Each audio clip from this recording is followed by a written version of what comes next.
sam pjesmu pročitam. Može, majstro. Može li kako onako džezerice, ili šta ćeš tima?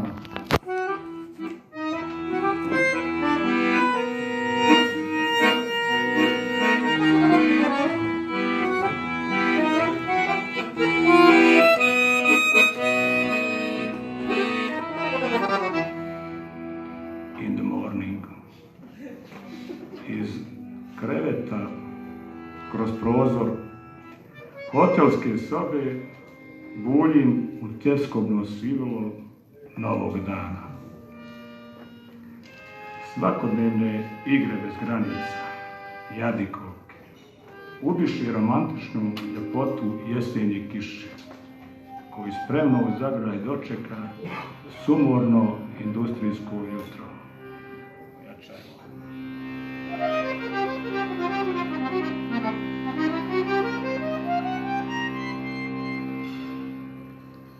Spokojna si dok spavaš. Nešto si najbolje što mi se desilo sinoć. U ovom danu, mjesecu, godini. Generacija smo na kušnji. U korijenu su nam zarobljena proljeća. Dosadu dušu razvlači i s umorom doziva toplu struju patnji. Drhtavu i kad spava i sjenka je gorka.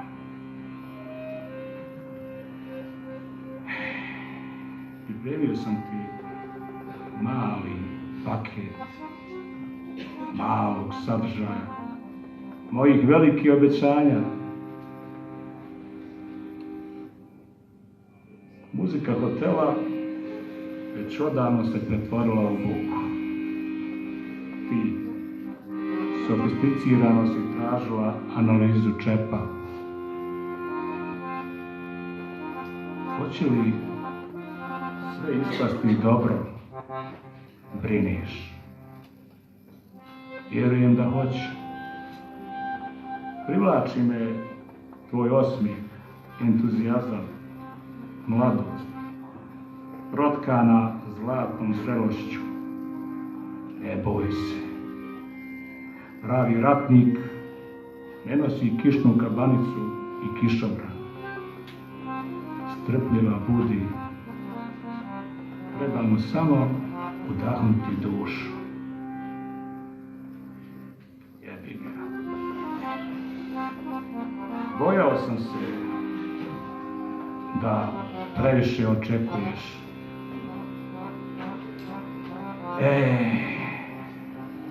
Da mi je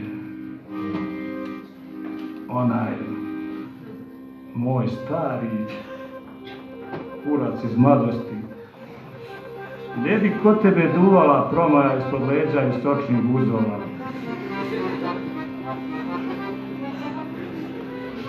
To je moja bila alegorija ljubavi i ljepote. Plastično svijeće stavljeno u vodu je samo nužno zlo. Tjeraj, majstore.